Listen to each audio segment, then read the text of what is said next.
Hello everyone, welcome to my channel. इस video में हम हाइड्रोलॉजिकल साइकिल को पढ़ने वाले हैं। हाइड्रोलॉजिकल साइकिल, हाइड्रोलॉजी का हमारा हाइड्रोलॉजी सब्जेक्ट का एक चैप्टर है।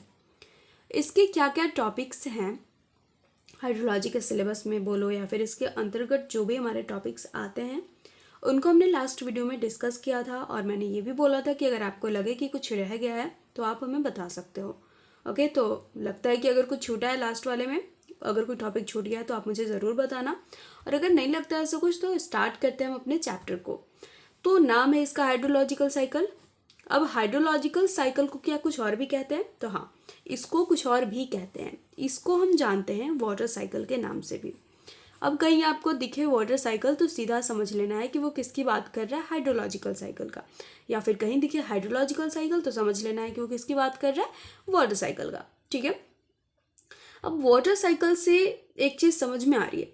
अगर नहीं याद है कि हाइड्रोलॉजिकल साइकिल क्या होता है, हमने कभी पढ़ा था कि नहीं पढ़ा था, तो इसका चलो छोड़ो। वाटर साइकिल तो अच्छे से समझ में आ रहा होगा। वाटर साइकिल से क्या, एक यहाँ पे क्या है, दो शब्द है हमारे पास, एक वाटर है एक साइकिल है। मतलब वाटर क्या है, वो एक साइकिल फॉर्म बना रहा है, एक साइक्लिक फॉर्म बना रहा है। मतलब पानी यहाँ भी, पानी यहाँ भी, पानी यहाँ भी, पानी यहाँ भी। ठीक है। और कहीं ना कहीं ये सर्कुलेट हो रहा है, मतलब यहाँ से अगर स्टार्ट हुआ तो ये वापस यहाँ आ रहा है और फिर ऐसे आते जा रहा है। ये हो गया एक साइकिल फॉर्म, साइक्लिक फॉर्म। अब इसका डेफिनेशन देखने चलते हैं। Water continues to change its form from liquid, solid, and gas, and it circulates between the ocean, atmosphere, and land. Is known as hydrological cycle और water cycle. बहुत ही simple language में लिखा हुआ है कि जब वाटर हमारा क्या होता है, जब नहीं, जो हमारा वाटर है वो हमेशा कंटिन्यूसली क्या है, अपने फॉर्म को चेंज करते रहता है। कभी वो आपको दिखेगा बर्फ के फॉर्म में, स्नो के फॉर्म में, कभी आपको लिक्विड स्टेट में दिखेगा, कभी आपको गैसियस स्टेट में दिखेगा। अभी इन सब को छोड़ो कि हम ओशन की बात कर रहे हैं और ये सब चीज़ें।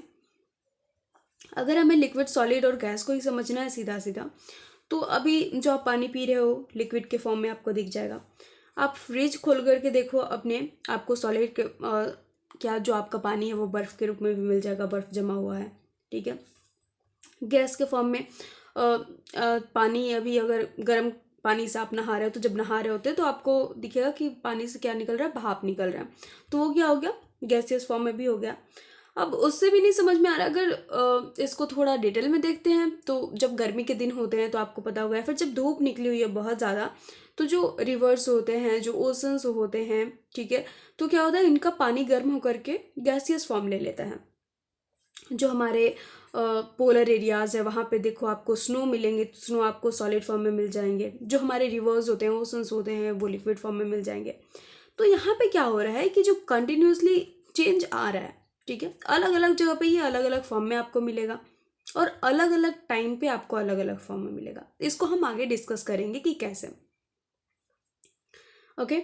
और एक और चीज़ है कि ये सर्कुलेट होते रहता है। फॉर्म तो चेंज करता ही है कंटिन्यूसली, लेकिन ये सर्कुलेट होते रहता है किसके बीच में, बना लेते हैं हम यहाँ पे, ये हो गया हमारा ओशन। ठीक है। एटमॉस्फेयर, और फिर क्या है, लैंड। ये हमारा ज़मीन है। ठीक है।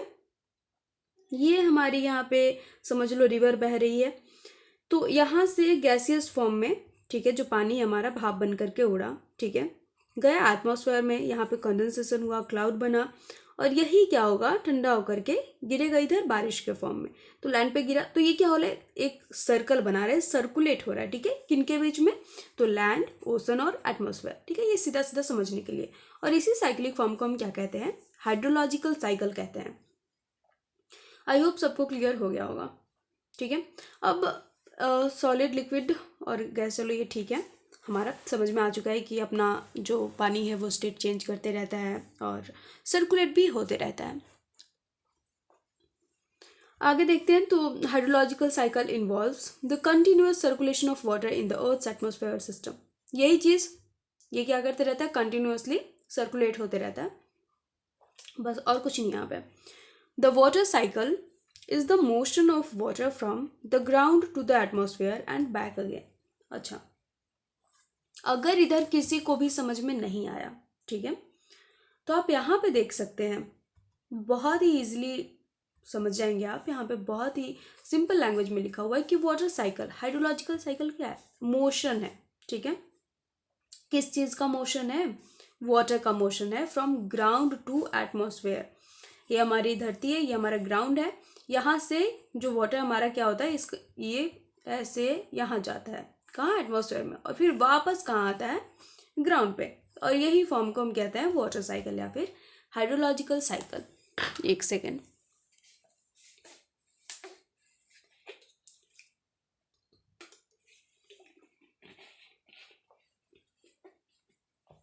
चलिए आगे हमारे पास है, water is said to be stored in the following reservoirs. हमने देख लिया कि हाइड्रोलॉजिकल साइकिल क्या होता है। आई थिंक आपको इसमें कुछ भी समझने की अब ज़रूरत नहीं है, आपको वो फिगर याद आ गया होगा, वो जो बनाते हैं डायग्राम, कि यहाँ पे हमने क्लाउड बना दिया, यहाँ पे हमने रिवर बना दिया, फिर ओशन बना दिया, ये भाप उड़ रहा है ऐसे, इवोपोरेशन, कॉन्डेंसेशन सब कुछ दिखा रहे हैं, इधर प्रेसिपिटेशन, रेन दिखा रहे हैं। तो ये आपको आई थिंक आपके दिमाग में ये इमेज बन गया होगा, और अगर नहीं भी बना तो हम आगे चल करके इसको देखने वाले हैं। अब बात आती है कि जो हमारे वाटर्स हैं वो स्टोर्ड हैं अलग अलग रिजर्वॉयर्स में, ठीक है। तो आपको एटमॉस्फेयर में देखने को मिलेंगे क्लाउड के फॉर्म में, ओशंस में वाटर है, लेक्स में, रिवर्स में, ग्लेशियर्स में, सॉइल में, स्नो फील्ड्स और ग्राउंड वाटर। मॉइस्चर होता है इसमें। तो यहाँ पे हमें क्या देखने को मिल रहा है, अलग अलग जगह है हमारे पास रिजर्वॉयर्स है जिसमें क्या है, पानी है। अब यहीं पे आपको ये जो हमारे रिजर्वॉयर्स हैं, इन्हीं के थ्रू हमें देखने को मिलेगा कि वाटर क्या है, एक जगह से दूसरी जगह जा रहा है, मतलब एटमॉस्फेयर में, एटमॉस्फेयर से ओशन में जा रहा है, या फिर ओशन से एटमॉस्फेयर में जा रहा है, लेक से ओशन में जा रहा है, फिर लेक से रिवर में जा रहा है, रिवर से ओशन में जा रहा है, ग्लेशियर्स पिघल रहे हैं, पिघलते पिघलते कहीं रिवर्स में मिल रहे हैं, या फिर डायरेक्टली ओशंस में मिल जा रहे हैं। तो ये क्या हो रहा है, एक रिजर्वॉयर से दूसरी रिजर्वॉयर में ये ट्रांसफर हो रहा है। अच्छा चलो देखते हैं कि ये कैसे होते हैं। Water is moved from one reservoir to another through evaporation, condensation, precipitation, run off, infiltration, transpiration and ground water flow. जिसने लास्ट वीडियो को ध्यान से देखा होगा तो उनको इन जो हमारे वर्ड्स हैं इनको देख करके कुछ ज़रूर याद आया होगा। ये जो वर्ड्स हैं हमारे, ये हमारे टॉपिक हैं, मतलब जो हमने हाइड्रोलॉजी के टॉपिक्स देखे हैं उनमें हमें क्लियरली इवोपोरेशन के बारे में पढ़ना है, कंडेंसेशन के बारे में पढ़ना है, प्रेसिपिटेशन देखना है हमें, रन ऑफ, इनफिल्ट्रेशन, ट्रांसपिरेशन, इन सारे वर्ड्स को हमें अच्छे से समझना है। तो हमारा आप देख सकते हो किस तरह से ये कनेक्टेड है इसका सिलेबस, कि हमने हाइड्रोलॉजिकल साइकिल कंप्लीट किया नहीं कि हम दूसरे टॉपिक में पहुंच गए, जबकि हम इससे पढ़ेंगे जब हम हाइड्रोलॉजिकल साइकिल का जो ये पार्ट है इवैपोरेशन, कंडेंसेशन, जो हम ये कंप्लीट करेंगे तो हमें ये भी देखना है कि जो हम ह्यूमन बींग्स हैं उनका क्या इम्पैक्ट है हाइड्रोलॉजिकल साइकिल पे। तो ये सारी चीज़ें क्या है, एक दूसरे से कनेक्टेड है। यहाँ पे आपको समझ में आ गया होगा कि जो वाटर है वो इन सारे प्रोसेसेस के थ्रू एक रिजर्वॉयर से दूसरे रिजर्वॉयर में जाता है। मतलब देखो, अगर हमारे पास ओशन में वाटर है, ठीक है, तो अब यहाँ से एटमॉस्फेयर में जाना होगा तो कौन सा प्रोसेस यहाँ पे लगेगा, ठीक है, इवेपोरेट होके जाएगा एटमॉस्फेयर में। तो इसी तरह से हर जो हमारे रिजर्वॉयर्स हैं, अगर इनसे लेक से रिवर्स में आ सकते हैं, हो सकता है रिवर्स जो ग्लेशियर्स हैं वो रिवर्स में जाएंगे पिघल करके, ऐसा हो सकता है। तो ये सारे क्या हैं, एक प्रोसेस से जुड़े हुए हैं। जब भी ये अपने पानी को दूसरे वाले में भेजते हैं तो कोई ना कोई एक प्रोसेस होता है जिसके थ्रू ये पानी जाता है, ठीक है, चाहे वो भाप बन करके जाए, चाहे पिघल करके जाए, चाहे जैसे भी जाए, ठीक है। तो हम इन चीज़ों को, जो हमारे ये प्रोसेस हैं, उनको हम नेक्स्ट वीडियो में कवर करने वाले हैं with diagram. So I hope आपको ये हाइड्रोलॉजिकल साइकिल समझ में आ गया होगा। ज़्यादा कुछ भी नहीं है इसमें, बहुत ही ज़्यादा ईजी है ये, और ऐसे ही थोड़ा थोड़ा करके हम पढ़ेंगे आगे, ठीक है। So thank you so much, मिलते हैं नेक्स्ट वीडियो में। आई होप आपको समझ में आ गया होगा ये, और अगर अच्छी लगी हो वीडियो तो please don't forget to like, comment, share and subscribe. मिलते हैं नेक्स्ट वीडियो में।